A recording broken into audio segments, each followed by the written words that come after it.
Bien, bonjour à tous et à toutes.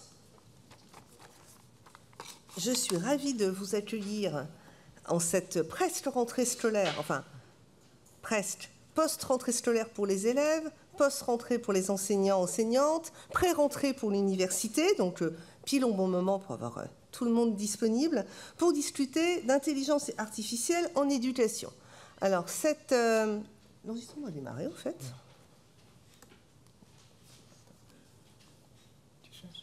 Le truc qui me rassure et qui me dit que l'enregistrement arrête de démarrer. Ah. Oui, l'enregistrement a démarré. Je reprends donc. Cette conférence publique est dans le cadre du grand symposium AI2S2 qui se tient actuellement au campus Biotech et qui parle de l'IA dans différentes dimensions de sciences et de société. C'est un grand symposium interfacultaire, mais aussi avec les différents centres universitaires de l'Uni. Je pense qu'il y a une dizaine de facultés, de centres universitaires qui se sont mis ensemble pour réaliser cette grande conférence. Et en marge, pour la citer, nous organisons cette rencontre sur l'IA en éducation. Alors, ce qui est amusant, c'est qu'on prépare ce AI2S2, on le prépare depuis 1 an et demi. Et il y a 1 an et demi, l'IA en éducation, je ne vais pas dire que c'était un sujet froid, mais ce n'était pas un sujet très chaud. Et puis, depuis novembre dernier, l'IA en éducation, c'est ChatGPT. Alors non, en fait, ce n'est pas que ça. Mais je vois bien, souvent dans le regard de mes collègues, l'IA en éducation se résume et devrait s'arrêter à ChatGPT, et en général, pour dire que ça fait peur. Alors, bien sûr, on va en parler, entre autres, mais on ne va pas parler que de ça. Et puis, je voulais quand même vous dire que l'IA, mine de rien, c'est un vieux truc. C'est-à-dire, les premières définitions de l'intelligence artificielle, c'est juste après les années 50. Et ça disait que l'intelligence artificielle, ce sont des processus qui simulent l'intelligence humaine. Ça ne disait pas du tout que c'était intelligent. D'ailleurs, ça ne l'est toujours pas, hein, on est d'accord.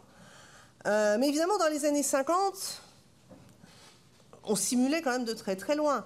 Dans les années 80, 90, 2000, on faisait de l'IA, ça ne marchait pas terrible. Alors évidemment, ce qui a changé, c'est que là, ça marche. Enfin, ça marche et ça donne des résultats assez étonnants.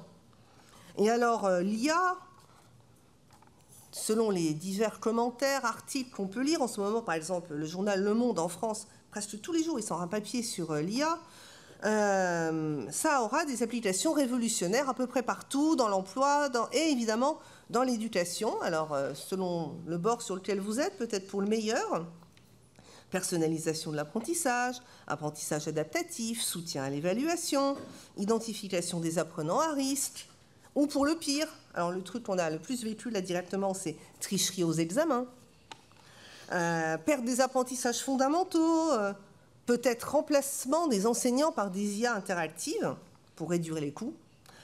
Bref, l'objectif de ce symposium, et nous comptons sur toi, Simon, là-dessus, c'est de faire un peu le tri et d'avoir une approche critique de ces questions. Alors, Simon Collin, que je suis ravie d'accueillir, il est professeur à l'UQAM, à la faculté des sciences de l'éducation de l'Université du Québec à Montréal, titulaire de la chaire de recherche du Canada sur l'équité numérique en éducation et chercheur au Centre de recherche interuniversitaire sur la formation et la profession enseignante, le CRIFP. Tes intérêts de recherche portent évidemment sur les enjeux d'équité numérique en éducation, avec une approche interdisciplinaire sur les techniques. Et même si l'IA, tu le dis à chaque fois, n'est pas tout précisément ta spécialité, eh bien, dans le cadre des approches critiques, tu en es venu à te préoccuper de ce à quoi ça peut servir. Alors, à la fin de cette conférence, nous aurons une session de questions, et avant cette session de questions, nous aurons Laura Tokmanov qui viendra nous voir, qui dirige la fondation Impact IA, qui vous dira 2 mots sur ce que c'est cette fondation genevoise Impact IA. Et pendant ce temps-là, mais vous pouvez déjà récupérer le code QR, je vous invite à poser vos questions dans SpeakUp. Alors vous pouvez scanner le code QR, aller sur la page de SpeakUp, télécharger l'appli SpeakUp. Ce n'est pas une IA, c'est juste une petite application dans laquelle il y a une pièce qui va recueillir vos questions. Donc, vous notez vos questions, vous votez pour les questions que vous avez le plus envie de voir, donc vous revenez de temps en temps dans Speak Up, et puis comme ça, à la fin, eh ben, j'aurai toute une série de questions que je pourrai prioriser et poser à Simon après l'intervention de Laura. Et donc, sur ce, je te laisse la scène. Merci beaucoup. Tu t'es branché sur... Il faut que je prenne... Ok, vas-y, bascule. Celui-ci.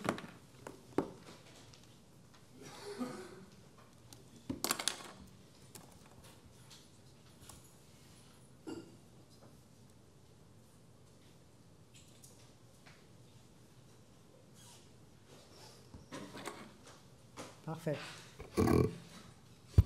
Alors, j'espère que vous m'entendez bien. N'hésitez pas sinon. Bonjour à tout le monde. Je suis très content d'être ici avec vous aujourd'hui. Pour 1 heure qu'on est ensemble, rassurez-vous, je ne vais pas parler pendant 1 heure. Là, j'espère parler moins pour avoir une période de discussion avec vous ensuite. Je commence par remercier vraiment Isabelle Collet pour toute l'organisation de cette conférence, puis l'organisation d'un panel à I2S2 également, qui avait eu lieu hier. Donc, c'est vraiment très apprécié. Alors, pour ma part, donc, le titre de cette présentation, c'est « Pour que l'IA parte sur de bonnes bases en éducation ». Alors, 2 points que j'avance dès maintenant parce qu'on va les retrouver un peu dans le filigrane de cette présentation-ci. D'une part, le titre suggère que l'IA peut partir sur de mauvaises bases éventuellement, d'accord? Ou qu'en tout cas, qu'elle ne va pas partir nécessairement, magiquement, automatiquement sur de bonnes bases. Donc, qu'il y a des enjeux qui peuvent survenir et toute l'idée, ce n'est pas de dire que l'IA n'a pas sa place en éducation, mais par contre d'anticiper ces enjeux pour s'assurer que lorsque l'IA est utilisée en éducation, elle le soit sur de bonnes bases. Okay? Donc, il y a la question des enjeux qui va être centrale finalement dans cette présentation aussi et sur laquelle je vais insister. Et puis l'autre point, c'est que, comme l'a bien dit Isabelle, depuis décembre 2022, l'IA, c'est ChatGPT. Vous verrez que dans la présentation, je vais parler de ChatGPT, mais assez rapidement, dans la mesure où, à mon sens, il y a d'autres systèmes d'intelligence artificielle en éducation qui sont déjà en développement et en cours d'implantation et qui sont peut-être plus déterminants dans l'impact qu'ils peuvent avoir sur l'organisation scolaire et la relation pédagogique, donc la relation entre un élève et entre un enseignant et ses élèves, ses étudiants. Alors, dans ce sens-là, ChatGPT, je vais l'aborder, mais rapidement, pour en venir ensuite à 2 exemples qui me semblent plus déterminants, sans doute, pour l'avenir de l'éducation avec l'IA. Okay? Donc, c'est les 2 remarques, finalement, que je vous soumets. Maintenant, pour commencer à avoir une base commune, retournons aux bases. Justement, alors, Isabelle le disait, on peut définir l'intelligence artificielle comme l'ensemble des techniques qui permettent à une machine de simuler l'intelligence humaine, notamment pour apprendre, prédire, prendre des décisions et percevoir le monde environnant. Alors, j'ai souligné dans cette définition 2 mots. D'abord, simuler. Simuler ne veut pas dire reproduire à l'identique. Autrement dit, l'IA est capable éventuellement de faire des tâches humaines. Ça ne veut pas dire que les processus qu'elle utilise sont les mêmes que les humains qui réalisent ces tâches. Notamment parce que l'IA a besoin de données qui sont quantifiées, qui sont donc un autre matériel, finalement, qui alimente ce processus que le matériel qu'on utilise quand on est humain. Donc, simuler ne veut pas dire reproduire à l'identique. Et puis ensuite, l'ensemble des techniques est intéressant aussi parce que l'IA, au singulier, amène à penser à une entité relativement homogène. En fait, l'IA, c'est un paquet de techniques computationnelles différentes, okay, qui donnent lieu à un paquet de services différents et qui suscitent des enjeux différents et des avantages et des inconvénients différents. Donc, l'idée, c'est pas tant de parler de l'intelligence artificielle que de systèmes d'intelligence artificielle. Vous allez m'entendre parler de SIA souvent, et encore plus souvent de SIA-Ed pour système d'intelligence artificielle en éducation. Alors, l'idée de simuler l'intelligence humaine, ça peut paraître facile pour certaines tâches humaines. Par exemple, reconnaître visuellement un objet. Ça peut être par contre très difficile à programmer. Par exemple, comment est-ce qu'on dit à un ordinateur différencie des chaises et des tables? À programmer, ce n'est pas si facile que ça prend beaucoup d'étapes. Et jusqu'il y a encore quelques mois, ça prenait beaucoup de difficultés et de complexité. Parmi les récents développements en termes d'intelligence artificielle, et rassurez-vous, pour le point de vue technique, je ne suis pas spécialiste en informatique, donc on va rester à ces niveaux-là uniquement, mais ça prend l'apprentissage machine, et plus particulièrement l'apprentissage profond, qui est une technique computationnelle qui s'est développée donc, ces derniers mois et qui a permis le bond de l'IA qu'on connaît actuellement. Alors, l'apprentissage machine, d'une manière générale, c'est la programmation d'un algorithme pour apprendre par lui-même comment effectuer une tâche. Alors, comment on apprend à cet algorithme? On l'apprend en l'entraînant à partir de données initiales. Et ces données, pour que ça marche, il faut qu'elles soient vraiment en grand nombre, parce que c'est vraiment quand il y a un grand nombre de données qu'il arrive à dégager des tendances significatives et puis finalement à fonctionner. Okay? Et puis, à partir de ces données sur lesquelles il s'est entraîné, il est capable de générer un modèle. Et la grande force de l'IA, c'est que ce modèle-là, il est ensuite générable à de nouvelles données. Okay? Donc, l'IA ne va pas être limitée nécessairement aux photos de chaises et de tables qu'on lui a données comme données d'entrée. Ensuite, il va pouvoir les générer à de nouvelles photos de chaises et de tables et pouvoir continuer à apprendre, à s'optimiser, etc. Okay? Et c'est principalement grâce à l'apprentissage machine et l'apprentissage profond qu'on a connu des développements là, assez forts ces derniers mois, ces dernières années.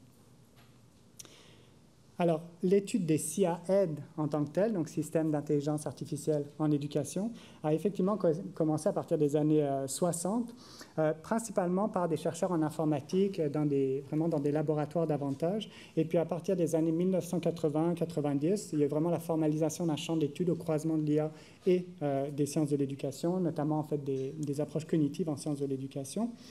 Et à l'heure actuelle, on assiste à un développement de beaucoup de systèmes d'intelligence artificielle pour l'éducation, avec un emphase sur la conception de ces systèmes, puis ensuite sur l'évaluation de leur efficacité, avec des expérimentations en salle de classe ou dans des systèmes scolaires, etc., mais encore à petite échelle.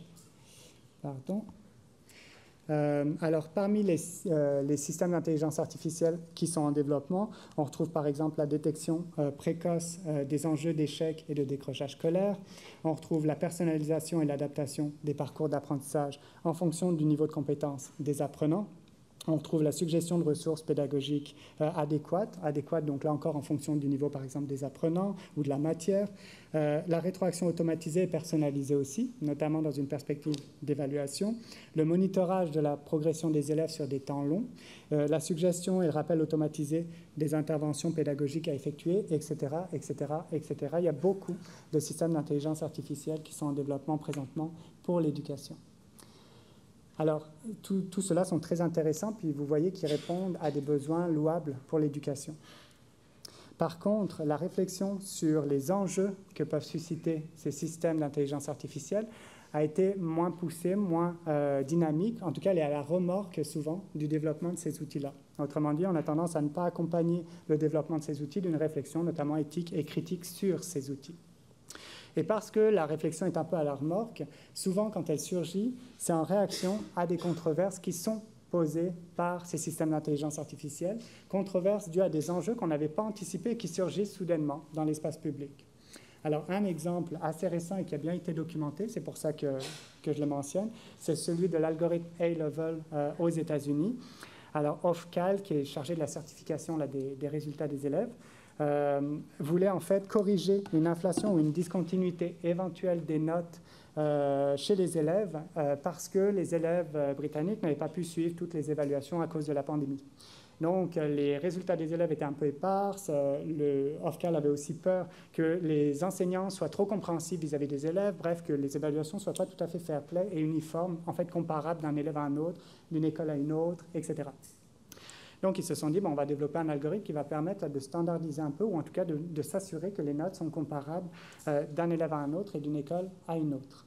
Donc, ils sont partis des résultats partiels, finalement, que leur ont fournis les enseignants. Puis là-dessus, ils ont appliqué un algorithme qui a donné un score global qui était la note des élèves.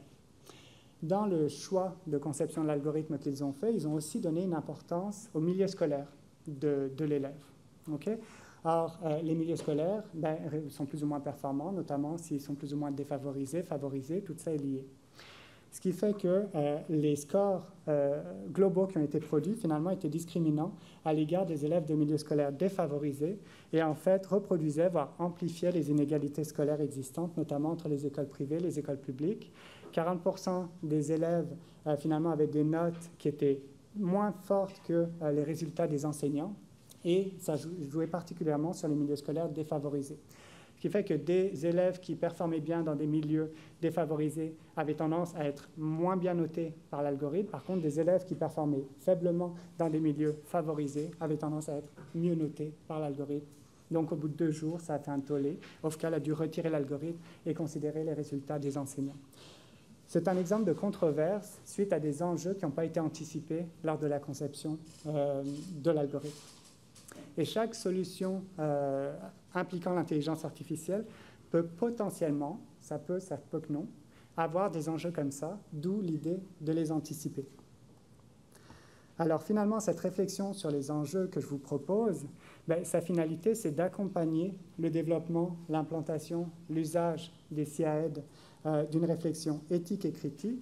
L'idée étant pas d'être technophobe ou d'être fermé en disant on ne veut pas d'IA en éducation, mais de se dire qu'en vue d'anticiper au possible les enjeux qu'ils pourraient susciter, le but étant de maximiser finalement l'apport de ces systèmes-là en minimisant les risques. Donc, c'est vraiment la position de discernement, disons, qu'on peut adopter.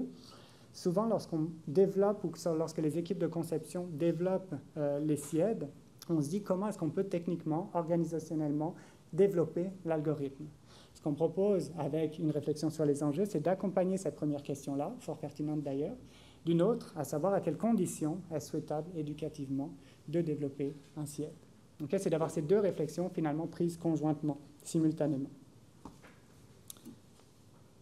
Alors, j'en viens à ChatGPT maintenant, avec un mais. Parce que je vais passer assez vite dans le sens où il y a d'autres systèmes dont j'aimerais vous parler. Alors, premier point d'information, vraiment, l'UNESCO vient de sortir un guide sur l'intelligence artificielle générative pour l'éducation spécifiquement. C'est sorti le 7 septembre. D'une documentation comme ça, il y en a tous les jours qui sortent présentement sur ChatGPT, l'intelligence artificielle, etc. Donc, on a vraiment les moyens de se documenter, puis si on veut, là, de creuser la question. La raison pour laquelle je ne vais pas insister plus que ça sur ChatGPT, d'abord, un point sur ChatGPT quand même. Alors, sur le plan technique, c'est sûr qu'il est très sophistiqué par rapport à toutes les autres technologies qu'on a vues arriver en éducation. Là, il y a vraiment un bon technique. En revanche, sur le plan éducatif, il me semble, et c'est l'hypothèse en tout cas que je vous propose de travailler, vous me direz à la fin si ça vous a convaincu ou pas, il me semble qu'il n'est pas foncièrement différent des technologies à visée pédagogique précédentes sur le plan éducatif. J'entends par technologie précédente, par exemple, les ordinateurs, les tablettes, les médias sociaux, Wikipédia, moteurs de recherche, etc. Alors, pourquoi finalement ChatGPT, pour moi, s'inscrit dans cette lignée-là? Parce qu'il s'agit dans tous les cas de technologies à visée pédagogique, c'est-à-dire des technologies qui se situent à l'échelle de la salle de classe, qui ont pour finalité ultime de soutenir les processus d'enseignement, les processus d'apprentissage, de même que les pratiques. Et puis, les enjeux éducatifs que ça soulève tourne beaucoup autour de l'appropriation et des usages des SIAED et des technologies par les enseignants, par les apprenants. C'est valable pour ChatGPT, c'est valable aussi pour les technologies qu'on avait antérieurement. Et c'est ce qui me fait dire que, in fine, a priori, ChatGPT va suivre le même processus d'intégration ou de non-intégration que les technologies précédentes. Autrement dit, les enseignants, les étudiants vont l'essayer, vont le tester. Certains vont trouver des usages qui sont pédagogiquement pertinents, signifiants, vont les inscrire dans la durée. À partir de là, vont l'adopter. D'autres ne vont pas trouver ça et ne vont pas finalement l'adopter. Okay, donc pour moi, ChatGPT s'inscrit dans ce cadre-là de l'intégration pédagogique des technologies qu'on connaît bien. Toutefois, ChatGPT est beaucoup plus développé que les autres technologies. Par là même, il rend plus pressantes certaines questions qui existaient déjà antérieurement, mais qui étaient moins pressantes, en fait moins déterminantes. Il me semble que, par exemple, une des questions centrales qu'on pose beaucoup à ChatGPT, quand je regarde la littérature là, qui circule, c'est la question de la performance de la technologie par rapport au niveau de compétence des élèves. Alors l'idée, c'est que pour que les technologies soutiennent l'apprentissage des élèves, encore faut-il leur fournir des technologies qui soient adaptées à leur niveau. Le risque, si une technologie est trop performante par rapport au niveau des élèves, c'est qu'in fine, elle interfère avec leur développement de compétences dans la mesure où elles se retrouvent à faire leur job. Okay? Donc ça, c'est comme une réflexion transversale qu'on peut avoir, et en fait qu'on a eu par exemple avec le traitement de texte et le correcteur automatique. Okay? Les profs de français, quand ils amenaient leurs élèves à écrire des textes sur traitement de texte, se disaient, là, le correcteur automatique souligne les fautes. Dans quelle mesure est-ce que ça aide mes élèves à se corriger? Dans quelle mesure est-ce que ça les dessert parce qu'ils ont tendance à choisir la première option quand ils cliquent droit? Mais ça dépend, par exemple, du niveau métalinguistique des élèves. Si les élèves ont un niveau métalinguistique suffisant, ils vont pouvoir balayer les différentes options en cliquant droit sur un mot qui est souligné et à partir de là, choisir la meilleure option parce qu'ils ont les compétences nécessaires au niveau métalinguistique. S'ils ne l'ont pas, ceux-là qui vont finalement prendre la première option. Alors, pour la petite histoire, dans une observation que je faisais en salle de classe à l'époque, une élève était effectivement en train d'écrire son nom sur Word. Je pense que le nom ne s'écrivait pas tout à fait comme ordinaire. Donc, le correcteur l'a souligné. Alors, elle allait cliquer droit, puis elle a corrigé son nom, pour l'écrire tel que le correcteur lui suggérait. Donc, si les élèves n'ont pas les compétences suffisantes, ils ne peuvent pas bien utiliser l'outil. S'ils l'ont, ça peut les aider, ça peut les soutenir. Alors, pour moi, c'est un peu la même réflexion, mais fois 1000, avec finalement ChatGPT, parce que c'est un outil qui est super performant. Mais on reste quand même dans l'ordre des questions qu'on se pose finalement lorsqu'on intègre pédagogiquement des technologies.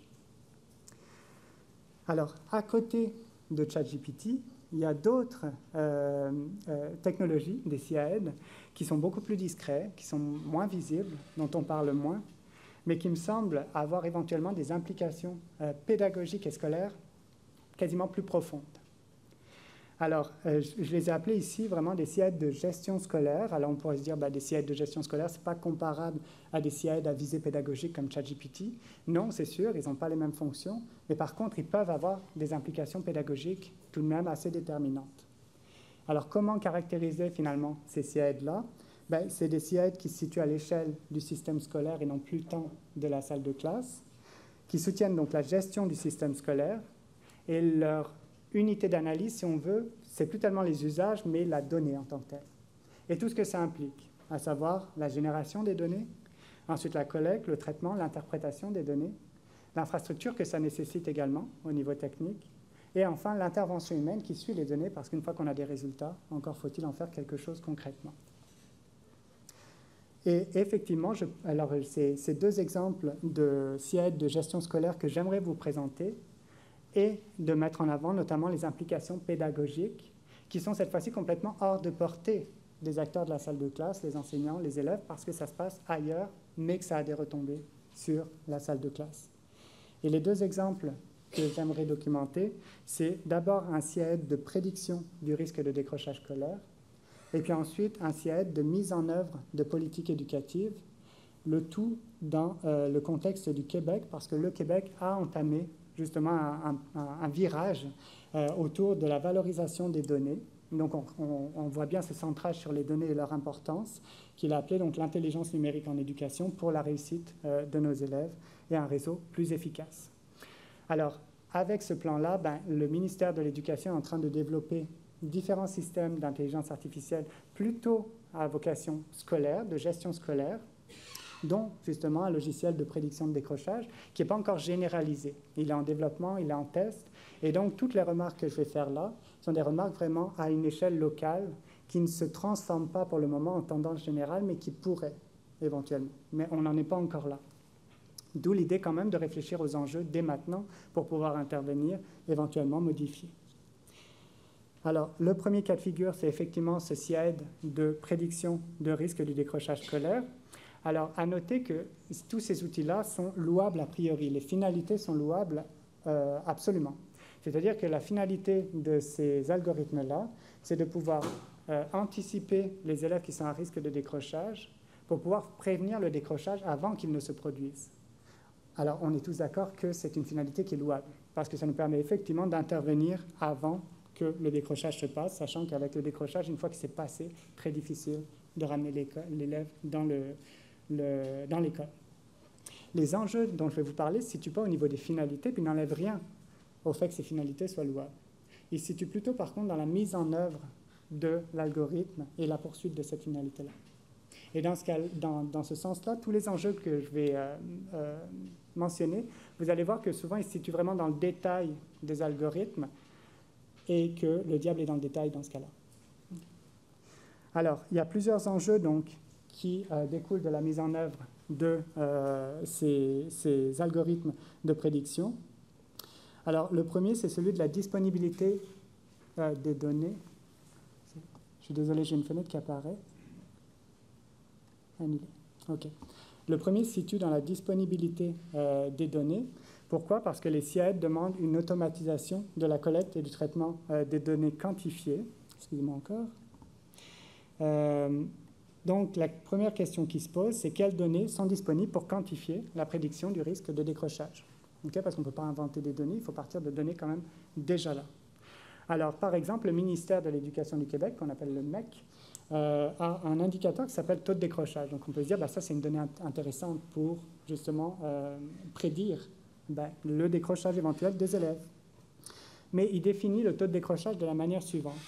Cette statistique mesure aussi exactement que possible, vous voyez qu'ils sont prudents, la proportion des décrocheurs à un âge donné, à savoir la proportion par rapport à la population totale de personnes qui ne sont ni diplômées du secondaire, ni présentes dans le système scolaire. Alors, cet indicateur-là comprend effectivement des cas d'élèves démotivés qui ont quitté l'école, mais il va aussi inclure, avec cette définition, des élèves qui ont déménagé avec leur famille hors Québec, peut-être vers l'Ontario, peut-être à l'international, des élèves qui ont quitté l'école pour raison de maladie, voire des élèves qui sont morts, qui sont décédés. Tout ça, ça fait partie de l'indicateur décrochage scolaire. Alors, à partir de là, ça ne marche plus, l'indicateur, parce qu'on comprend que les cas de figure sont complètement différents, puis que le décrochage scolaire qu'a en tête l'algorithme n'est pas, est un des cas parmi ces 4-là. Alors, comment on fait dans ce cas-là pour essayer de préciser, de rattraper un peu l'indicateur? On lui ajoute des données supplémentaires qui permettent de mieux circonscrire les choses. Donc, dans ce cas-là, on pourrait dire le motif de départ est fort important pour savoir quels sont les élèves qui quittent l'école par démotivation. Mais renseigner le motif de départ des élèves, ce n'est pas le ministère qui peut le faire. C'est bien les écoles, c'est bien les enseignants. Et dans ce cas-là, ça ajoute une charge de travail supplémentaire, finalement, aux élèves. Et par ailleurs, cette standardisation des motifs de départ entre les différentes commissions scolaires, qui serait peut-être l'équivalent des cantons ici, est extrêmement fastidieuse à implanter. Pourquoi? Parce que les motifs de départ vont varier d'une région à l'autre et d'une commission scolaire à une autre. Par exemple, à Montréal, il y a 75% de l'immigration du Québec qui s'y trouve. Mais il y a un mouvement de population qui fait qu'il y a des motifs de départ là-dedans qui ne se retrouvent pas dans d'autres régions du Québec où la population est très locale, très rurale, très stable. Okay? Donc, il s'agit au bout d'un moment pour les commissions scolaires de s'asseoir autour de la table et de dire « Ok, tu as quel motif de départ? Moi, j'ai quel motif de départ? Lesquels on peut recouper? De quelle manière de façon à avoir des motifs de départ qui soient standardisés. » Tout ça, c'est l'établissement de conventions et ce n'est pas l'IA qui le donne. Okay? C'est les humains qui sont autour de la table. Autre enjeu, une fois qu'on a un modèle de décrochage qui a été prédit, qui a été élaboré par l'IA, c'est de se dire dans quelle mesure ce modèle prédictif correspond à des modèles explicatifs. Alors, je m'explique. La littérature scientifique n'a pas attendu l'IA pour se pencher sur le cas du décrochage scolaire des élèves. Okay? Il y a beaucoup de recherches qui ont été faites sur pourquoi les jeunes décrochent, beaucoup de facteurs qui ont été identifiés, et finalement des modèles scientifiques qui ont été construits, validés, etc. Mais ce n'est pas sur ces modèles-là qu'on se base quand on développe un modèle avec l'IA. Le modèle se base sur les données qui sont disponibles. Et ça pose la question de savoir, in fine, le modèle qui a été développé par l'IA, dans quelle mesure il converge avec ces modèles explicatifs. Et s'il ne converge pas, est-ce que le modèle parle encore du décrochage ou d'autre chose? Rajouter à ça l'opacité avec laquelle les modèles sont élaborés dans certaines formules ou techniques d'IA, il n'est pas toujours facile de savoir comment ils en sont venus à proposer tel modèle. Autre enjeu, celui de la temporalité des données. Quand est-ce que les données sont disponibles? C'est une question qui devient importante avec tout logiciel prédictif. Pourquoi? Parce qu'avec les systèmes prédictifs, on est dans un soutien à l'intervention par anticipation. Donc pour que ça fonctionne, on a besoin d'une disponibilité la plus instantanée et la plus actualisée possible des données. Alors par exemple, le MEC a un autre type de données qui pourrait être intéressant, c'est la non-réinscription des élèves d'une année à une autre. Mais cette donnée-là, elle est inutile pour l'algorithme dans la mesure où, à partir du moment où les élèves ne se sont pas réinscrits, c'est déjà qu'ils ont décroché. Okay, donc la temporalité est importante. Et pour répondre à cette exigence de temporalité, ça veut dire qu'on doit augmenter la fréquence de collecte de données tout au long de l'année. Et ça aussi, c'est notre charge administrative que d'avoir des données qui sont donc instantanées, actualisées au possible pour pouvoir prédire dans le temps et non pas de manière rétroactive, ce qui ne serait pas pertinent pour un logiciel de prédiction. Il y a ensuite l'enjeu de mobilisation des données par les acteurs scolaires et se pose la question ici de savoir comment interpréter les résultats des systèmes prédictifs. Par exemple, pour les acteurs scolaires, qui se trouvent en face des tableaux de bord qui leur donnent ces informations-là. Quelle différence il y a entre un faible risque de décrochage scolaire, un risque moyen et puis un risque élevé de décrochage? À partir de quand un élève est dans un risque élevé ou dans un risque moyen? Qu'est-ce qui fait cette différence? Tout ça, c'est des clés d'interprétation dont les acteurs scolaires ont besoin pour pouvoir intervenir correctement. Le risque ici, c'est que les acteurs scolaires interprètent de manière simpliste ou prennent pour du cash finalement les résultats qui sont donnés.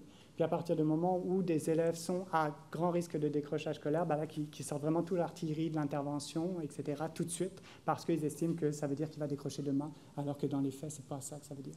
Okay? Donc ça demande quand même une formation des acteurs scolaires à comment interpréter ces résultats-là qui sont donnés par l'algorithme. Une fois qu'on sait les interpréter, comment est-ce qu'on intervient? Alors on pourrait se dire, c'est assez simple, à partir du moment où on sait qu'il y a des élèves qui sont à grand risque de décrochage, on priorise cela, on intervient. Mais comment? Il y a un centre de services scolaires au Québec qui a voulu aller tout de suite justement à l'intervention à partir des résultats obtenus par son tableau de bord. Mais là, il s'est rendu compte en intervenant que les élèves décrochent pour des situations qui sont toujours très singulières, très spécifiques à leur contexte. Or, si on veut résoudre le décrochage, il faut aller traiter les causes de décrochage. Or, elles varient d'un élève à un autre. Donc, comment est-ce qu'on fait pour intervenir de manière relativement standardisée si les contextes sont différents pour chaque élève? Quels sont les profils, finalement, qu'on peut trouver pour une intervention scolaire adéquate? C'est exactement ce qu'est en train de faire ce centre de service. Maintenant, il travaille à définir davantage les profils de décrocheurs pour pouvoir mieux intervenir ensuite parce que, finalement, il a essayé de faire une étape trop vite. Et puis ensuite se posent 1000 questions, comme par exemple l'implication des parents. À partir de quand j'implique les parents? Normalement, si je fais une intervention scolaire, il faut mettre les parents dans le loop à un moment ou à un autre. Mais en même temps, comment je les gère, comment je leur explique ça, que c'est un autre tableau de bord qui nous indique que son élève est a priori à risque de décrochage, que peut-être que le parent ne voit rien de différent. Okay? Et puis ensuite, comment gérer eux-mêmes leur interprétation de c'est quoi un élève qui est à grand risque de décrochage. Okay? Il y a ça aussi qu'il faut prendre en compte. OK, je vais achever là sur les enjeux, puis ensuite on va passer au deuxième exemple. Ouais. Il y a ensuite l'enjeu de l'impartialité des données. Alors ça, c'est un enjeu auquel on est un peu plus sensibilisé parce que ça rejoint l'idée de biais, biais algorithmiques. Donc c'est effectivement des biais qui peuvent survenir et qui mènent à la discrimination ou à la stigmatisation de groupes scolaires qui, plus souvent qu'autrement, sont déjà discriminés ou stigmatisés autrement, mais de manière scolaire. C'est souvent dû à l'incorporation dans les algorithmes de données socio-éducatives, donc sociodémographiques, socio-économiques, géographiques, par exemple le code postal. Alors, en termes de système prédictif, ça se joue beaucoup sur des faux positifs. Un élève est flagué à grand risque de décrochage. En fait, on se rend compte quand on intervient qu'il ne l'est pas. Alors ça, ce n'est pas un problème tant que le risque, parce qu'il n'y a pas de risque zéro, tant que l'erreur est répartie aléatoirement sur l'ensemble de la population scolaire et qu'elle est minime, on peut la tolérer. À partir du moment où les faux positifs sont nettement plus présents dans des milieux, par exemple, défavorisés, ça veut dire qu'il y a un biais. Okay? Ça veut sans doute dire qu'on prend trop en compte les données extrascolaires et qu'elles pèsent trop lourd dans l'analyse des décrocheurs. Alors, pour essayer de contrer les biais, ou en tout cas de les contenir, il y a des mesures d'impartialité qui ont été développées. Elles visent à savoir dans quelle mesure un algorithme est biaisé ou pas. Mais ces mesures ont elles-mêmes certaines limites. D'une part, elles prennent un nombre très limité de variables, typiquement le genre et ou, parce que des fois pas les deux, l'origine ethnoculturelle. Autre limite de ces algorithmes, c'est qu'ils évaluent les biais majoritairement entre différents groupes d'élèves, par exemple les filles et les garçons, mais pas à l'intérieur de ces groupes entre les élèves. Ce qui fait que le risque ici, c'est finalement de noyer des parcours individuels dans des tendances de groupe. Là encore, je reprends l'exemple d'un élève qui performe bien dans un groupe qui est majoritairement non performant. Il va avoir tendance à être plus vite flagué à risque de décrochage, alors inversement pour un élève qui est moins performant dans un groupe, dans un milieu, disons, performant. Donc là, on n'est pas loin du déterminisme social. ou si on veut être tout à fait caricatural, ça revient à « donne-moi ton code postal, puis je vais te dire si tu es à risque ». D'accord ? Ça peut tomber là-dedans de manière caricaturale. Il y a des acteurs scolaires qui me disent un faux positif, oui, ça peut être quand même gênant, mais pas tant que ça. À la limite, il y a un faux positif, on intervient auprès de l'élève, on se rend compte qu'il n'est pas à risque de décrochage, tant mieux. D'accord ? On est content, il est content, etc. Mais il peut y avoir quand même des limites à ça, à cette logique. D'une part, une influence insidieuse sur la perception que les acteurs scolaires portent sur l'élève. Imaginons par exemple le cas d'enseignants qui regardent qui est à risque de décrochage avant le début de l'année scolaire. Ils ne connaissent pas encore leurs élèves, puis ils ont déjà une idée de qui serait éventuellement à risque de décrochage. C'est quand même une certaine teinte de la perception qu'on a vis-à-vis des élèves. Autre possibilité, autre nuisance, l'anxiété des élèves et de leurs parents. C'est pas rien de se faire dire que tu es à risque de décrochage, et pour les parents, d'autant plus. Donc, l'intervention est bénéfique quand les élèves sont réellement à risque de décrochage. En revanche, elle est nuisible quand ils ne sont pas à risque de décrochage, et il ne faut pas le banaliser. J'en viens avec les deux derniers enjeux liés au système de prédiction. L'enjeu du respect des expertises professionnelles en présence. On a souvent tendance à dire, quand on est administrateur scolaire, aux enseignants que l'algorithme est plus objectif qu'eux dans la détermination du risque de décrochage. Parce qu'il est plus neutre, parce qu'il n'a pas une relation éventuellement de connivence avec les élèves, etc., etc. Ce qui peut, en soi, être déjà vu comme un non-respect de l'expertise professionnelle des enseignants.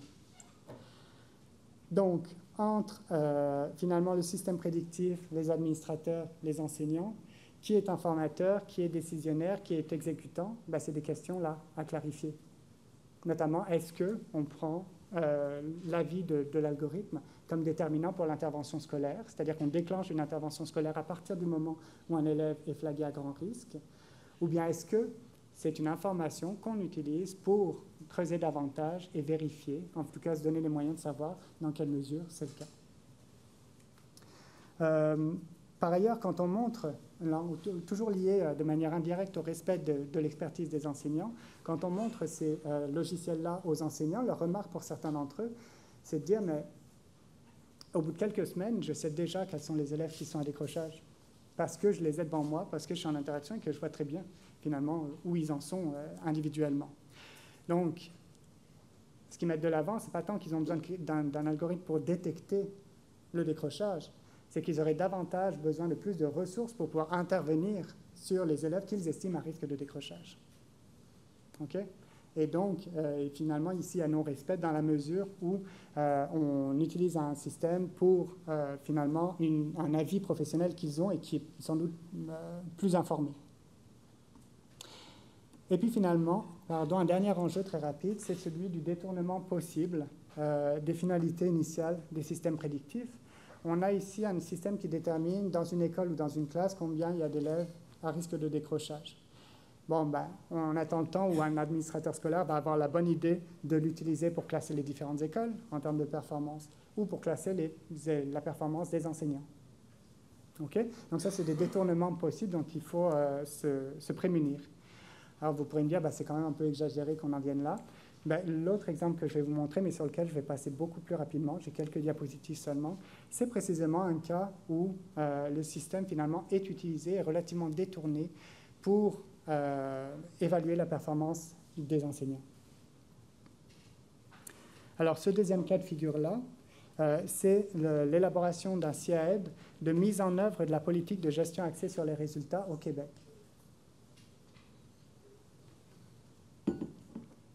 Alors, je ne vais pas être très long sur la politique en tant que telle, ce n'est pas ce qui nous intéresse. Mais il faut quand même que je vous l'explique rapidement pour qu'on comprenne pourquoi elle est détournée. C'est une politique qui a été mise en œuvre par le ministère depuis 2002 et elle propose un pilotage à distance des différents paliers du système scolaire par le ministère de l'Éducation. Alors, comment ça se passe globalement ? Le ministère décide d'orientation, il les impose au reste du réseau scolaire, donc centres de services, écoles, puis les écoles ensuite, les directions, les transmettent aux enseignants. Par contre, au-delà de ces orientations qui sont imposées, les centres de services, les écoles, ont une autonomie relative quant au choix des moyens, des indicateurs, des cibles pour atteindre ces orientations, pour y répondre. Et ces cibles, etc., là, doivent être vues, sont interprétées en termes d'atteinte de performance des élèves. Donc, est-ce que les élèves, finalement, réussissent ou pas? C'est vraiment la manière de le savoir. Et comme ils ont le choix des moyens, des cibles, des indicateurs, les centres de services, les écoles doivent ensuite rendre des comptes et à la fin de l'année, dire on a atteint nos cibles ou pas et pourquoi. D'accord? Sachant que la situation qui est la plus fâcheuse, c'est quand ils n'atteignent pas leurs cibles. S'ils les atteignent, a priori, tout va bien. Donc, c'est finalement, au niveau logistique, une politique qui se déroule en 3 temps annuellement. D'une part, la planification de la mise en œuvre des orientations, donc le choix des indicateurs, des cibles, etc. Ensuite, leur mise en œuvre, et puis ensuite la reddition de comptes. Et tout ça se passe avec quoi? Là, de nouveau, avec nos données scolaires, okay, qui sont quantifiées. Donc, il faut en premier lieu trouver des indicateurs de réussite, des cibles, etc., qui soient quantifiables. Alors, là encore, et je passe rapidement, il y a des effets, il y a éventuellement des aspects qui peuvent être louables vis-à-vis de cette politique-là. Notamment pour ce qui est des enseignants, on dit c'est une bonne occasion de développement professionnel parce qu'on voit un peu ce qu'on vise, on voit où on en est, puis là on réfléchit sur ce qui a bien marché, ce qui a moins bien marché, etc. Pourquoi pas? Okay? Mais c'est là que l'imputabilité et peut justement être mal utilisée vis-à-vis des étudiants. Alors, petite note de prudence avant, cette politique-là est mise en œuvre diversement par les centres de services. Autrement dit, tous n'adhèrent pas ou de manière en tout cas des fois minimale. Mais pour les quelques centres de services qui sont proactifs dans l'implantation de cette politique-là, ce qu'on retrouve, c'est effectivement une imputabilité des enseignants qui est mal utilisée dans la mesure où c'est plus du développement professionnel qu'on leur propose, c'est finalement une mise en conformité de leur pratique. Je m'explique. L'imputabilité, d'une part, elle est unidirectionnelle, c'est-à-dire qu'elle va du ministère au centre de service, aux directions d'école, aux enseignants. Donc, on est vraiment dans l'histoire d'un boss qui a un boss, qui a un boss, qui a un boss, mais ça ne revient jamais dans le sens inverse. Okay? Donc, une direction d'école, a priori, jamais faut-il, c'est toujours sur le dos des enseignants que ça finit. Cette imputabilité, elle est réductrice aussi, dans la mesure où elle pose d'emblée une causalité directe des pratiques pédagogiques vers les résultats des élèves. Or, les résultats des élèves dépendent en grande partie des pratiques pédagogiques, mais bien sûr pas uniquement. Il y a beaucoup d'autres facteurs quand même qui interviennent. Et puis enfin et surtout, cette imputabilité des enseignants, elle est conséquente à 2 niveaux. D'une part, ça met de la pression sur les enseignants par la comparaison et la hiérarchisation des résultats de leur groupe classe avec les autres enseignants. Et puis ça peut amener des dérives possibles en réponse à cette pression. Par exemple, abandon de contenus d'enseignement qui ne sont pas évalués. Comme ça, on met plus de temps sur les contenus évalués. Teach to the test, donc vraiment entraîner finalement les élèves indûment à réussir un examen plutôt que leur apprendre des contenus qu'on évalue ensuite pour voir où ils en sont. Inflation des notes, parce que personne, in fine, n'a envie de se faire convoquer devant ses collègues pour se dire « t'as sous-performé ». Okay? Et puis, autre conséquence, c'est éventuellement des interventions qui sont déployées autour des enseignants jugés sous-performants. Par exemple, des moyens de remédiation. Comme visiblement, tu n'as pas atteint les objectifs, on va t'attribuer un conseiller pédagogique avec lequel tu vas pouvoir réussir pour mieux performer. Et par ailleurs, ces enseignants, quand on leur montre ça, ces tableaux de bord, et puis qu'on leur dit, voici les performances, etc., ils ont peu d'arguments à donner. Ils comprennent bien qu'il y a quelque chose qui ne marche pas, mais ils ont peu à donner parce que, là encore, on leur présente ça comme quelque chose de très neutre, très objectif, qui est difficile à contrecarrer. Okay? Donc, ils sont un peu démunis face à ça. Alors, pour ne pas conclure, on voit donc, ce que j'ai voulu en tout cas essayer d'apporter avec mon intervention, c'est que les CIAID, c'est ChatGPT, mais c'est aussi beaucoup d'autres systèmes d'intelligence artificielle. Et à mon avis, certains autres, notamment, qui ont éventuellement là, des conséquences sur l'école et sur la pédagogie qui sont peut-être plus profonds finalement que ChatGPT, qui peuvent être porteurs d'enjeux assez profonds, mais qui restent malgré tout relativement peu visibles et qui sont difficiles à documenter. Donc, il est difficile de sensibiliser les acteurs scolaires à ces enjeux. Souvent, quand on en parle aux administrateurs scolaires, une de leurs réactions, c'est de dire « là, t'exagères, là, t'es technophobe, là, comme si tout allait mal, etc. » Parce que la tentation, c'est de dire « on a un beau projet, on a une belle finalité, allons-y. » Okay? Donc, difficile d'installer la discussion des acteurs éducatifs là-dessus. Pour autant, il me semble que ces CIAID peuvent provoquer une reconfiguration de l'expertise pédagogique. Jusque-là, on a toujours dit, finalement, un enseignant, c'est un peu un roi dans son royaume. Il ferme la porte, il est avec ses élèves, puis il déroule sa pédagogie. Puis, effectivement, l'administration scolaire, le ministère encore moins, a du mal à aller voir ce qui se passe dans une classe. C'est moins vrai maintenant avec les systèmes d'intelligence artificielle, dans la mesure où certains d'entre eux permettent effectivement de s'immiscer dans des aspects pédagogiques qui étaient avant hors de portée. Et donc, on peut se demander si avec cette intrusion finalement du scolaire dans le pédagogique, du ministère, des centres de services, des directions d'école, on n'a pas une reconfiguration éventuelle de l'expertise pédagogique qui va être distribuée non seulement entre l'enseignant, mais aussi avec les concepteurs de SIAED parce qu'ils font des choix pédagogiques qu'ils automatisent ensuite et pour lesquels l'enseignant n'a plus aucun recours quand il l'utilise en salle de classe. Les choix pédagogiques ont été faits bien en amont. Puis par ailleurs, il n'a pas l'expertise qu'il faut pour ouvrir le code et puis recoder pour adapter.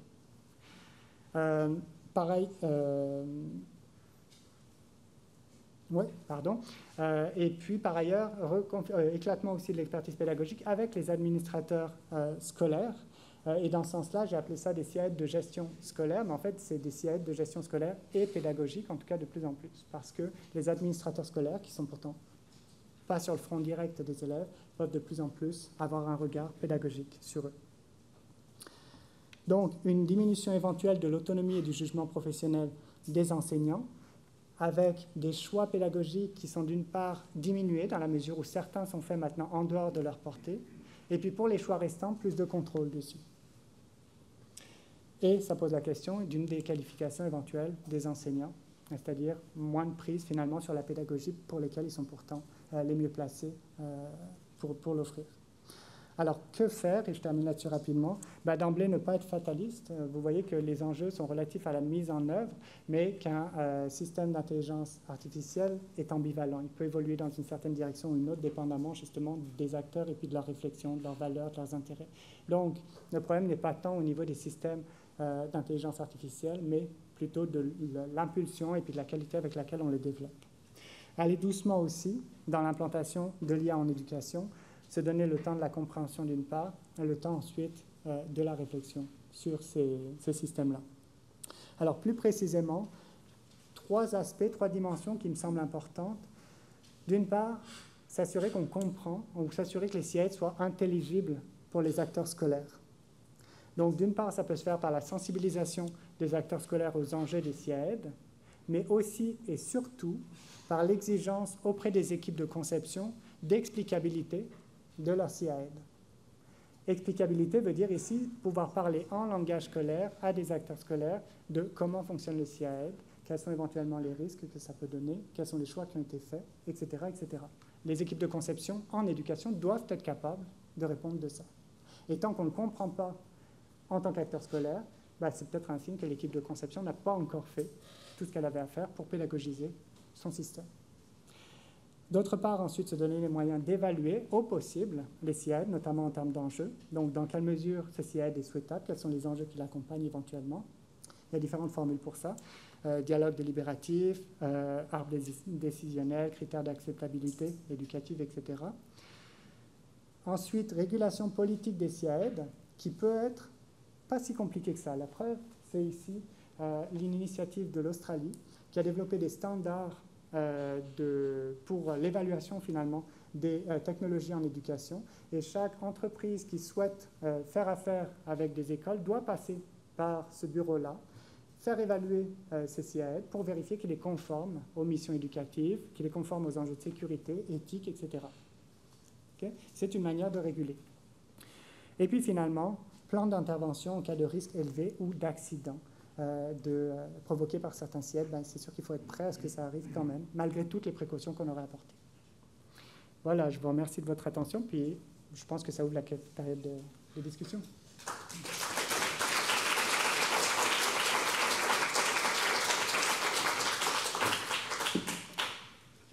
Merci beaucoup, Simon. Laura est-elle arrivée? Je suis là. Ah, je t'avais pas vu. Tu allais stresser si tu ne me voyais pas. Alors, je ne stressais pas, mais je suis contente de te voir quand même. Donc, c'est le moment. Voilà, ce qu'on va faire. Est-ce que tu peux me rebrancher mon oui, bien sûr. QR code? Voilà. Donc, on va donner la parole à présenter la Fondation Impactia qui va vous permettre pour l'instant de récupérer le QR code et de poser des questions. Voilà. Alors pourquoi on prend les questions sur Speaker, c'est non pas pour vous faire taire, mais c'est parce que je n'ai pas comme ça besoin de vous demander votre autorisation de vous enregistrer pour qu'on ait votre question et la réponse. Je la poserai à partir de mon ordinateur. Donc, allez sur Speaker. Vous pouvez également taper des questions pour Laura. Je te laisse la parole pour le temps d'une présentation. Très bien, bien. Merci beaucoup. Bonjour à toutes et à tous. Quelques mots, en fait, Isabelle Collet nous a donné l'opportunité en tant que fondation de venir parler de nos actions, notamment en termes d'éducation. Donc, quelques mots de ce que nous faisons. Impactia est une fondation qui est basée à Genève, qui a une vocation nationale et internationale et dont l'objectif est de faire en sorte que l'impact de l'intelligence artificielle sur le monde du travail soit positif. On a décidé vraiment de cibler toutes nos actions sur le monde du travail avec la conviction que si on arrive à transformer le monde du travail en quelque chose de plus durable, on va arriver à transformer la société. On travaille sur plusieurs piliers, 3 piliers, les individus, les organisations et la société civile et les gouvernements. Et puis c'est dans le cadre des individus où nous avons des actions de formation et notamment d'éducation pour les jeunes de 5 ans à 25 ans. Aujourd'hui, c'est à peu près les âges qu'on fait. 2 choses dans la fin de la présentation, mais je suis ravie qu'elle ait été enregistrée, donc je pourrais regarder ce qui me manque, qui m'ont marqué par rapport à l'intelligence artificielle. Un des gros aspects sur l'intelligence artificielle qui nous tient vraiment en haleine aujourd'hui en tant que fondation, c'est les aspects éthiques. C'est comment on fait en sorte que les intelligences artificielles qui sont déployées augmentent la démocratie, augmente les droits humains principalement et ne les diminue pas. Donc peut-être comment on peut faire dans le cadre de tout ce nouveau type d'application, d'avoir une sorte d'assessment qui fait que les écoles, les entreprises, les organisations, les formations qui utilisent ces intelligences artificielles puissent les utiliser en étant sûrs qu'ils ne diminuent pas les droits humains. Et on a vu dans ce projet-là, je l'avais suivi depuis 1 mois ou 2, quelques dérives qui sont possibles et à quel point facilement aussi. Donc c'est vraiment d'avoir cette vigilance-là qui nous tient aujourd'hui à cœur. Les aspects autour de la transparence qu'on parle souvent, on aimerait beaucoup avoir la transparence des intelligences artificielles, de voir comment ça marche. Il faut aussi se rappeler que ce n'est pas tout le temps possible, donc qu'est-ce qu'on va faire avec ça? Et puis il faut aussi se rappeler qu'en tant qu'humain, par exemple, on a aujourd'hui des thérapies qui s'appellent des thérapies par électrochoc qui fonctionnent apparemment très très bien, qui fonctionnent avec des très bons taux de résultats chez les personnes dépressives, mais dont on ne sait pas du tout comment ça se passe et comment ça fait qu'elles marchent. Donc garder vraiment en une pondération entre cette transparence que l'on voudrait des intelligences artificielles, comprendre comment elles marchent et toutes ces fois où même nous, humains, on ne sait pas ce qu'on fait et comment ça marche. Donc voilà, c'était vraiment juste prendre ces quelques mots pour vous dire, voilà les enjeux qu'on a aujourd'hui avec la Fondation. Le premier enjeu, c'est de l'acculturation. Alors l'acculturation auquel on a le plus de peine d'accéder, c'est-à-dire donner les informations sur ce qu'est l'intelligence artificielle, comment ça marche, qu'est-ce qu'il y a dedans, qu'est-ce que j'en fais, c'est auprès des professeurs, des enseignants et des enseignantes. C'est là où il y a une difficulté de rentrer dans cette acculturation. C'est là où les choses sont en train de bouger. Parce que les enfants, une fois que, même à 5 ans, vous leur mettez un petit robot dans les mains et puis vous leur apprenez à faire de la robotique, de l'éthique, même à 5 ans, et de l'intelligence artificielle, en général, au bout de quelques minutes, ils sont à l'aise. Et puis j'ai même vu une jeune fille de 8 ans venir vers moi en disant « Je ne comprends pas la boucle rétroactive de mon code qui ne marche pas du tout, est-ce que tu peux m'aider ?» Donc le problème d'acculturation va principalement être du côté de ceux qui vont avoir cette charge éducative vers les enfants. Donc voilà. Défi d'acculturation des enseignants, défi d'accompagner les nouvelles générations pour qu'ils puissent s'immerger dans l'intelligence artificielle et en faire quelque chose pour le bien commun, en ayant toutes ces notions d'éthique. Et puis après, défi pour la société de comment faire pour passer de ce qu'on est en train de vivre aujourd'hui, l'intelligence artificielle contre les humains, vers ce qu'on nous on aime appeler l'intelligence hybride, c'est la collaboration entre l'intelligence individuelle, collective et artificielle, ensemble pour dépasser les limites de chacune d'entre elles. Donc voilà, merci de cette opportunité Isabelle, et je me réjouis d'entendre les questions. Merci Laura. Alors,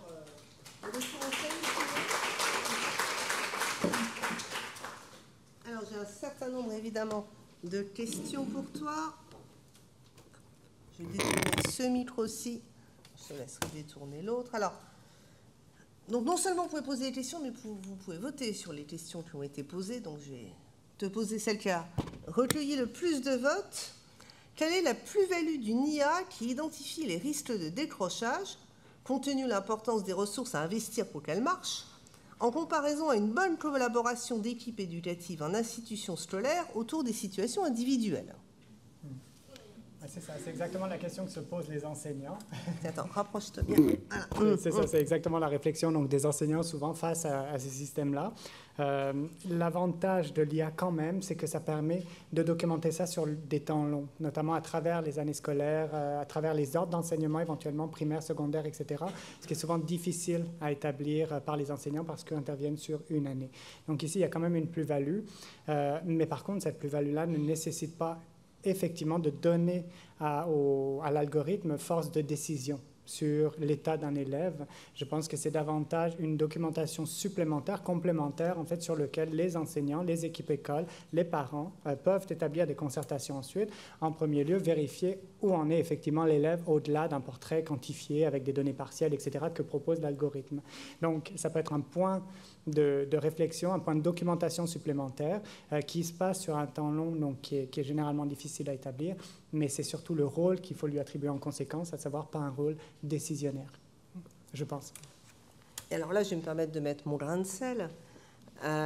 Étant donné que tous ces enseignants et enseignantes sont accusés d'être subjectifs, face à une IA supposée objective et qui en plus coûte fort cher, comment on va dire, oui, mais alors ce qu'elle a dit là, en fait, je ne vais pas l'écouter. Est-ce que l'IA ne va pas avoir une force de prescription à cause de son prix et à cause de son aura d'objectivité qui fait que les enseignants vont se mettre à douter de leur diagnostic. Ouais. Ou alors leur chef d'établissement va se mettre à douter de ses enseignants. Oui, absolument, ça c'est redoutable, hein. C'est vraiment l'objectif de l'argument d'autorité, c'est vraiment l'objectivité de la machine par rapport à la subjectivité de l'enseignant. Et effectivement, les enseignants, quand ils se font dire, ben, ça s'est fait sur des millions de données, pas sur ton expérience subjective, donc c'est plus objectif que toi, mais ils ne savent pas quoi dire. Alors, ce qu'on pourrait dire dans ce cas-là, ben, c'est de rappeler que la relation pédagogique, ou en tout cas l'enseignement, l'apprentissage, c'est éminemment relationnel. C'est ce que ça prend. Tu enlèves la relation, tu n'as pas vraiment d'enseignement et d'apprentissage. Là, ça ne marche plus. Donc, dans ce sens-là, les enseignants sont bien mieux placés qu'un algorithme quantifié, finalement, pour saisir cette relation pédagogique, ses variations, sa qualité, finalement, puisqu'ils sont eux-mêmes sujets dans cette relation-là, qu'un algorithme qui va quantifier sur des données partielles cette relation-là. Alors, c'est vraiment, je pense, de ramener ça à la relation pédagogique en disant, oui, j'ai un point de vue subjectif, mais ça tombe bien parce qu'on parle de quelque chose d'éminemment subjectif, une relation pédagogique dans laquelle il y a plein de nuances que ne peut pas capter la machine pour toutes les raisons qu'on a vues.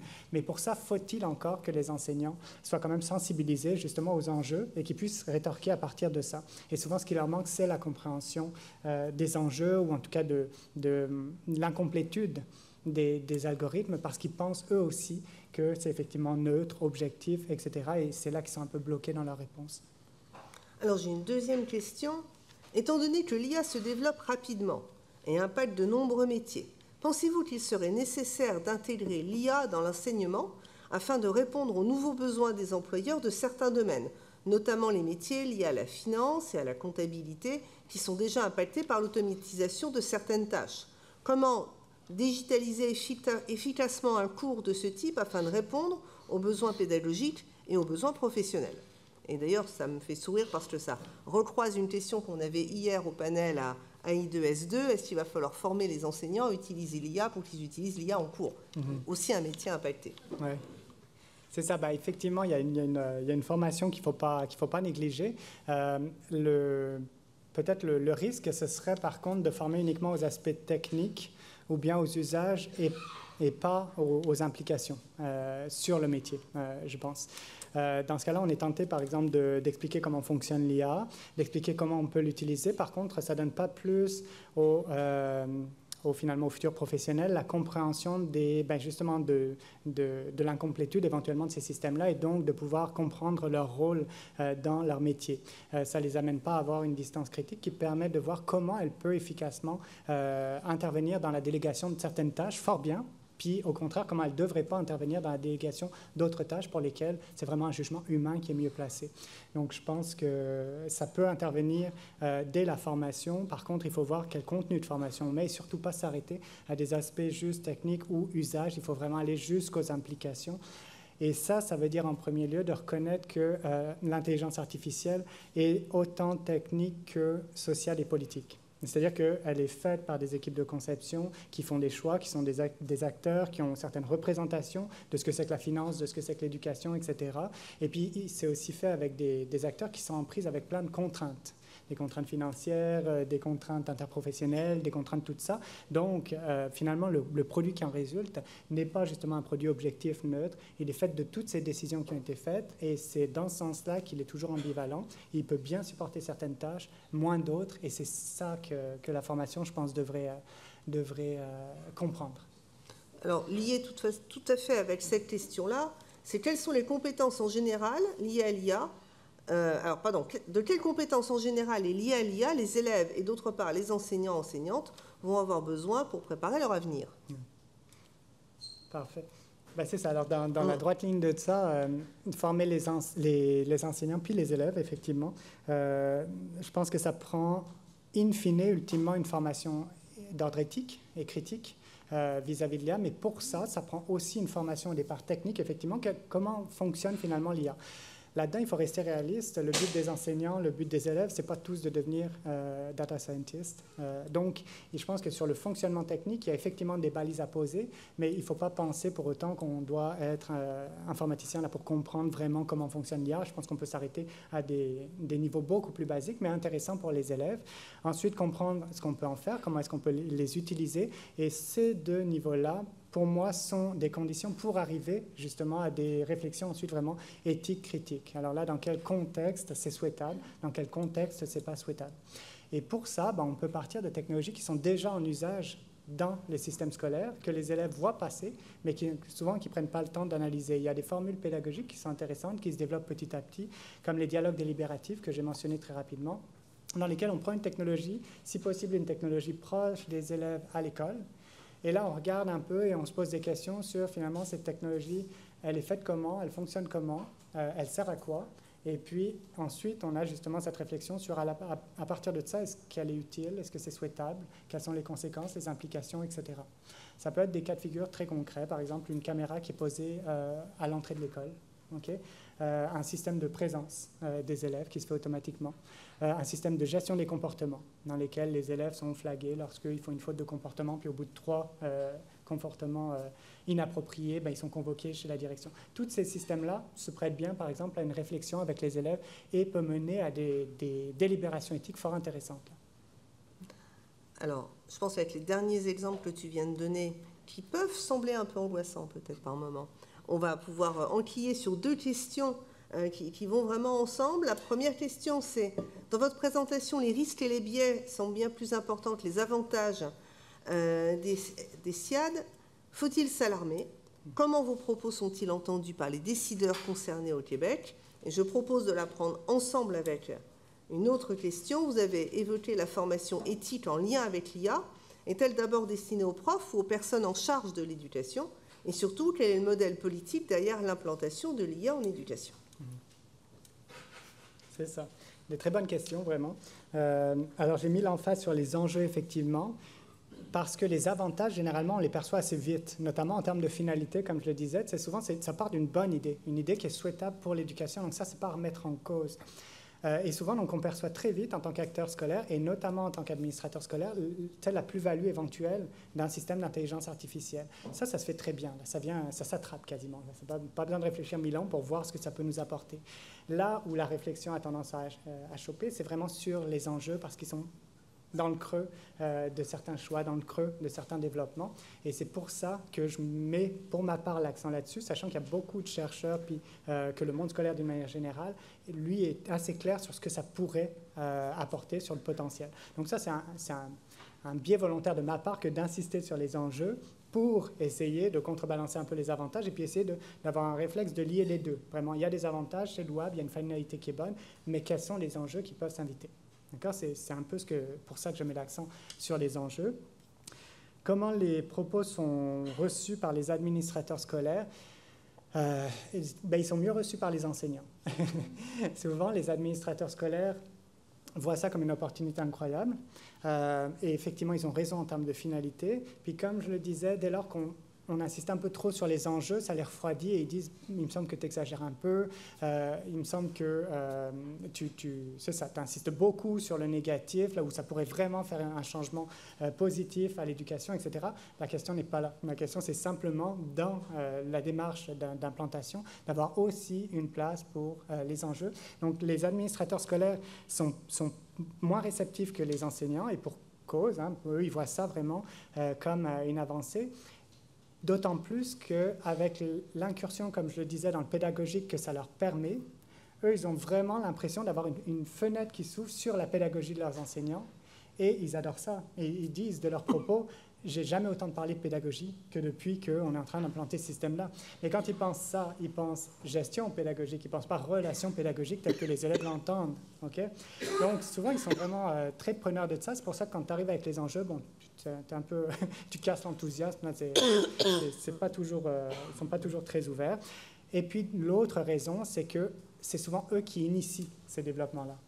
Et il y a une game politique derrière. Tu n'inities pas quelque chose si tu arrives à le vendre à moitié en parlant d'enjeux, de risques, etc., notamment auprès des enseignants, notamment auprès des parents, notamment auprès de tout ça. Donc, c'est sûr qu'ils sont tenus un peu à montrer ce que ça peut apporter et à moins montrer ce que ça pourrait susciter en termes d'enjeux. Donc, administrateur scolaire, je n'ai pas encore de recette magique, là. Puis, par contre, syndicats, enseignants sont pas mal ouverts là-dessus. Je pense que c'est le tour où il y avait... Non, alors, on va aller... on reviendra sur ces questions d'éthique, de qui finance l'IA, mais avant, on va aller vers une question un peu différente. Les SIA sont actuellement développementaux. Des SIA sont-ils actuellement développementaux pour accompagner les enfants avec troubles neurodéveloppementaux de l'apprentissage? Et si oui, est-ce qu'on a déjà des résultats? Alors, je pense que oui, d'une part, avant même l'IA, il y avait déjà des technologies, ce qu'on appelle des technologies d'aide au Québec, qui sont spécifiques pour soutenir certains troubles d'apprentissage ou d'élèves, notamment en dyslexie, notamment en autisme léger, etc., et qui permettent à l'élève de favoriser, par exemple, la communication s'il est autiste, qui permettent de faciliter la lecture s'il est dyslexique, etc. Donc, il y a déjà des technologies qui existaient, qui étaient des fois qui font une vraie différence, parce qu'elles sont vraiment paramétrées pour adresser ces problèmes spécifiques-là, et donc elles sont bien pensées. Puis là, les orthopédagogues qui travaillent avec cette population-là sont vraiment très ouvertes à ces technologies, et effectivement, elles font une différence. L'IA va amplifier, je pense, ces mouvements-là en proposant là, des solutions beaucoup plus riches encore, beaucoup plus adaptatives, interactives également. Elles ont vraiment beaucoup de potentiel. Je peux garantir plus parce que je ne connais pas, par exemple, des types de systèmes d'intelligence artificielle qui abordent ces questions-là, puis comment, mais il y a vraiment de la place et à mon avis, c'est tout à fait en cours et pertinent. Alors, on va retourner parler d'argent, d'argent et d'IA. Qui sont les opérateurs derrière l'élaboration de ces SIA, des entreprises privées ou des services publics? Ça questionne évidemment sur l'usage des données sensibles et à qui appartiennent les données, bien sûr. Exactement. L'IA à développer, ça prend des grosses infrastructures.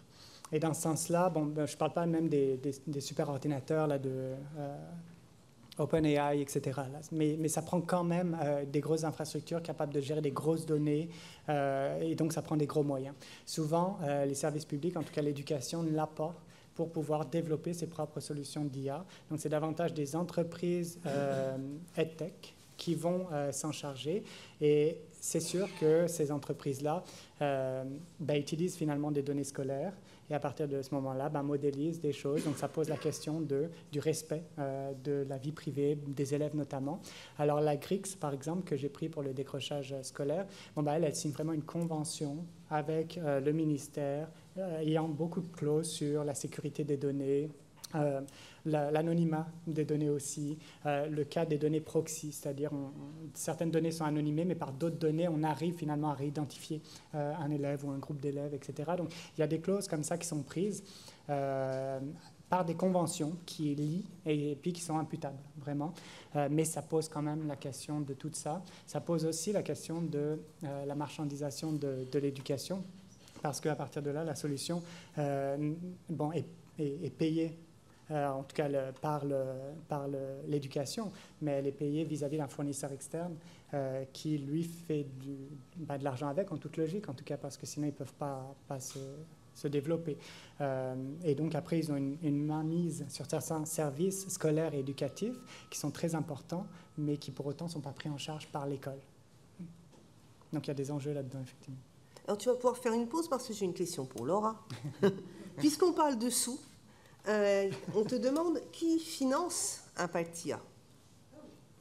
Les entreprises d'éducation. Alors, nous sommes financés des bouts par le gouvernement, les cantons, la confédération, et puis des bouts par des mécènes, également des fondations des mécènes, et également par des autofinancements, c'est-à-dire qu'on a des services qui autofinancent nos prestations, qui sont après réinjectées dans le but final de la fondation.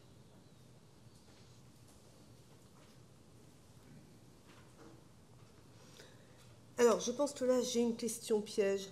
Voilà, parce qu'on te demande probablement une connaissance de l'Europe qui t'est peu familière. On te demande si tu as un avis sur ce qui se passe dans les pays scandinaves. Alors, c'est vrai que l'Europe fantasme beaucoup sur le système éducatif finlandais en particulier. Est-ce que tu as une idée de ce qui se passe en Europe sur les dimensions dont tu as parlé pour le Québec ? Je ne sais pas effectivement exactement où ça en est. Mon intuition, c'est quand même que l'Europe est plus vigilante sur certains aspects que l'Amérique du Nord, dont le Québec, et donc elle a plus tendance à s'inquiéter avec raison rapidement. Et je pense que dans ce cadre-là, ce n'est pas un mal, d'accord ? Donc, je ne sais pas exactement où ça en est. Je sais par contre que la Suède, par exemple, a choisi récemment pas d'enlever les écrans de la salle de classe, mais d'investir davantage dans du papier, parce que finalement, elle trouvait que les technologies apportaient du bien, mais quand c'est tout technologie, ça peut nuire quasiment plus à l'enseignement et l'apprentissage que aider. Donc, dans ce sens-là, il y a un retour critique qui est quand même en train de s'effectuer actuellement sur les technologies en éducation. Le dernier rapport de l'OCDE également sur les technologies en éducation est critique des technologies. Il dit que finalement, avec tous les investissements, les preuves sont mitigées, qu'il y a aussi des risques que ça soulève, etc. Donc, il y a un retour, je pense, critique sur les technologies en éducation. Par contre, l'IA, parce qu'elle recèle un potentiel là, qui est vraiment différent, nouveau, qui peut être assez fascinant, a tendance pour le moment, je pense, à échapper un peu à ce retour critique. Le retour critique est surtout sur les écrans. C'est comme ça qu'on en parle, là, les écrans, puis les temps d'écran à l'école par rapport à ceux qui sont déjà très long à l'extérieur de l'école. C'est beaucoup comme ça que c'est discuté. Mais on en parle peu, par exemple, en termes de tableau de bord scolairement. Mais je pense que l'Europe est un peu plus vigilante, il me semble, par culture. Alors, je vais reprendre une question et puis je vais un petit peu l'enrichir. C'est une question qui parle de l'intégration de ces questions éthiques, politiques et technologiques dans la formation des enseignants. Alors, est-ce que ça existe déjà, parce que tu nous as présenté un Québec qui réfléchit déjà pas mal sur ces questions et qui implémente déjà pas mal de choses? Est-ce qu'en parallèle, la formation des enseignants suit et les enseignants à venir vont être équipés pour savoir se positionner par rapport à ces nouvelles techniques IA qui arrivent dans leur vie? Oui. professionnels, j'entends. Oui, c'est un... Alors, d'une part, socialement parlant, là, on se rend compte, on est sensibilisé quand même depuis plusieurs années maintenant au fait que les technologies peuvent nuire. On l'a vu à plein de niveaux, notamment dans des niveaux politiques, démocratiques, avec les élections américaines, là, sur lesquelles les Facebook, par exemple, avec Cambridge Analytica, a posé problème dans la mesure où il était capable d'orienter l'opinion politique des usagers en leur servant des publicités sur mesure. Donc, on est socialement de plus en plus sensibilisé. Au niveau de l'éducation, ce qui est pour le moment le moteur de cette sensibilisation, c'est l'éducation au numérique. Dans les dernières décennies, on a beaucoup travaillé sur les technologies comme moyen de soutenir l'enseignement et l'apprentissage. S'ajoute maintenant de plus en plus, en réponse face à ces défis-là, l'éducation numérique, donc le fait de former les élèves vraiment aux médias et au numérique, et notamment dans des dimensions éthiques. Alors ça peut être cyberintimidation, gestion de son identité en ligne, biais également, etc., etc. Donc je pense que par l'entrée de l'éducation numérique qui est bien implantée, ou de plus en plus implantée au Québec, on arrive à aborder ces points-là. Alors là encore, je vais un peu fusionner deux questions. Bon, on a identifié les enjeux. Certains ne sont pas très réjouissants. Quelle solution? C'est-à-dire, en gros, est-ce qu'on abandonne parce qu'intrinsèquement, on ne pourra pas aller plus loin? Est-ce qu'on peut changer le design? Est-ce qu'on peut avoir des conférences de consensus sur ce qu'on va en faire? C'est-à-dire, même si tu nous as dit la finalité est louable, par contre, on voit bien que ça peut mal partir. Est-ce que, intrinsèquement, on va dire de manière consubstantielle, parce que cette possibilité est donnée, même avec une finalité louable, est-ce que le risque est finalement plus grand que la finalité louable? Est-ce qu'il ne vaudrait pas mieux laisser tomber? Ça peut toujours être le cas, effectivement. Puis en même temps, on ne peut pas mettre sur la seule responsabilité des équipes de conception la responsabilité de développer des CIAD éthiques. Parce qu'ils le feront, ils ne le feront pas, ils ont des contraintes, ils ont leurs propres choses aussi. Alors, il me semble que la clé, c'est vraiment dans la régulation, et notamment dans le fait de laisser les CIAD se développer, mais par contre, l'entrée dans le système éducatif doit être vérifié de manière à s'assurer au moins que par un contrôle, il peut y avoir des audits qui sont relativement poussés, de manière à s'assurer que les technologies qui entrent dans le système scolaire, qui sont permises dans les écoles, etc., respectent un certain nombre de principes en lien avec des enjeux les plus communs, disons, qui sont trouvés. C'est ce qu'a fait l'Australie et je pense que c'est un bon point de départ. Pour moi, c'est vraiment la régulation qui permettrait là, en un sens, de forcer les équipes de conception dès le départ à avoir ces standards de qualité en tête et une certaine acceptabilité éducative. Alors, merci. Je vais arrêter là pour les questions qui ont été posées sur Speak Up, mais je ne voudrais pas uniquement être dédiée aux technologies. Je me dis qu'il y a peut-être des questions dans la salle. Donc, je vous propose, c'est que s'il y a une ou deux questions dans la salle qui n'ont pas été posées sur Speak Up, de prendre la parole, et avec un petit peu de chance, vous ne serez pas enregistré, et donc on répétera votre question, et Simon pourra reprendre. Je vois que Speak Up a fait magnifiquement de boulot. Allez, vas-y, Laura. Moi, je me questionne sur le groupe des enseignants qui sont quand même d'un certain état d'esprit. Comment arriver dans ces conceptions-là à mettre plus de diversité dès le début, en fait, de ne pas laisser ça au tech, et quels seraient les moyens où vous pourrez, dans les conceptions d'intelligence artificielle, amener la diversité dès le début? Alors, c'est pas facile. Les équipes de conception pensent qu'elles, systématiquement, à toutes, et je pense que là encore, elles sont de bonne volonté, elles pensent qu'elles représentent et qu'elles sont allées chercher l'avis des enseignants. Parce qu'effectivement, elles font une étude de marché, elles distribuent un questionnaire, elles font des tests usagers, etc. Elles arrivent généralement à une représentation d'un enseignant moyen dans un milieu scolaire moyen, qui correspond finalement à aucun des milieux scolaires réels et à des enseignants réels. Donc, c'est difficile.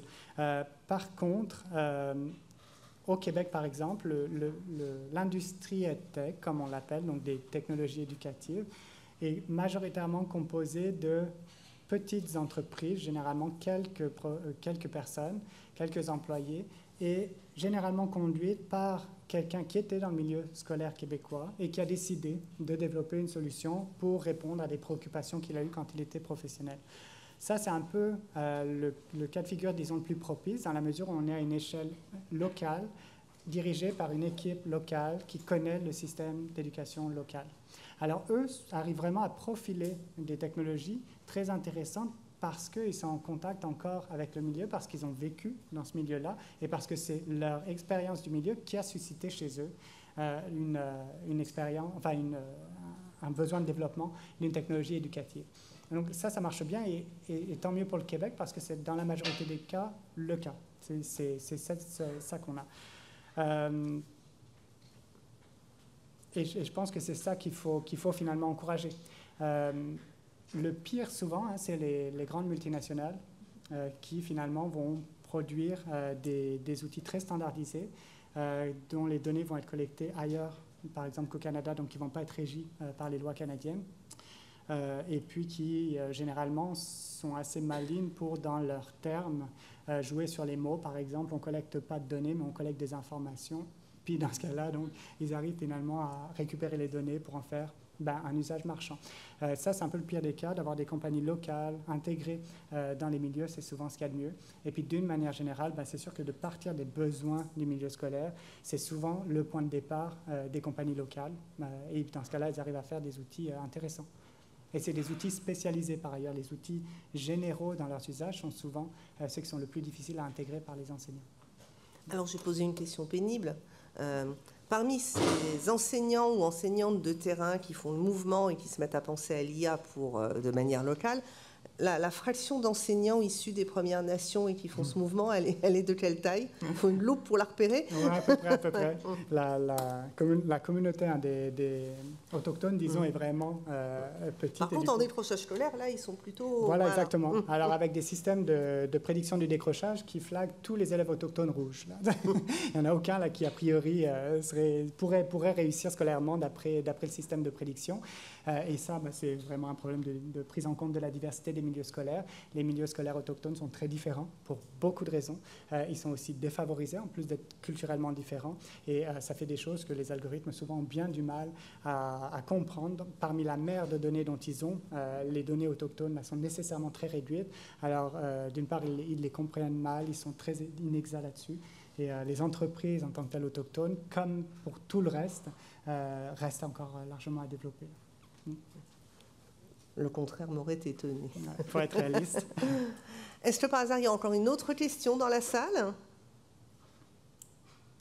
Vas-y, Marcos. Est-ce que, parce que vous avez parlé plutôt sur la situation des enseignements dans les écoles, est-ce que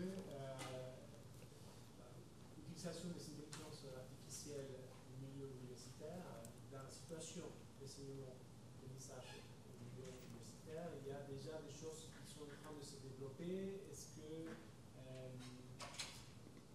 il y a des choses qui sont en train de réfléchir par rapport à l'utilisation de l'IA? Alors, j'ai en tête des exemples, non pas de choses spécifiques à l'enseignement universitaire, mais de choses qui sont adaptées à l'enseignement universitaire. Par exemple, les modèles prédictifs du risque de décrochage des enseignants, des étudiants. Mais il y a aussi un problème de persévérance des enseignants. Oui, absolument. On a aussi une très, très forte décrochage des enseignants. Là, c'est vraiment une expression consacrée. Là, mais là, on parle des étudiants en tant que tels. Bon, c'est sûr que sur ces modèles de prédiction-là, il va falloir intégrer des données qui ne sont pas toujours disponibles d'ailleurs, mais qui sont spécifiques à ce profil-là. Par exemple, la situation financière des étudiants, par exemple, la conciliation études, famille, travail, sont des facteurs très importants pour la réussite, la persévérance ou l'abandon des étudiants universitaires. Donc, dans les modèles de prédiction qui sont développés, si ces facteurs-là sont absents alors qu'ils sont relativement spécifiques à cette population-là, souvent le modèle va passer à côté de tout un cas finalement ou de tout un pan des étudiants. Donc, c'est souvent des adaptations comme ça qui sont faites. Ensuite, si on pense à vos utilisations pédagogiques, ChatGPT par exemple, il y a tout le côté, bien sûr, du plagiat, là, dont on parle souvent, Isabelle en a parlé. On est aussi avec des apprenants qui ont normalement des compétences là, nettement plus développées qu'au primaire, qu'au secondaire, qui sont aussi en mesure, s'ils sont bien accompagnés, bien formés, d'en faire meilleur usage. de ces technologies très performantes parce qu'eux-mêmes ont un niveau de compétences beaucoup plus élevé. Donc je pense que par rapport à ce que je disais sur la tension entre performance de l'outil, compétences des élèves, au niveau pédagogique, on peut se permettre de voir les choses différemment. Et à mon avis, par exemple, ChatGPT a plusieurs usages qui pourraient trouver leur place en milieu universitaire, pas au secondaire, pas au primaire pour cette raison-là. Mais je peux pas te donner vraiment d'autres exemples plus précis. Je vous propose de fermer cette soirée. Je vous remercie beaucoup de votre présence, de la qualité de vos questions et de votre écoute. Merci beaucoup, Simon, d'être venu et bon retour. Merci.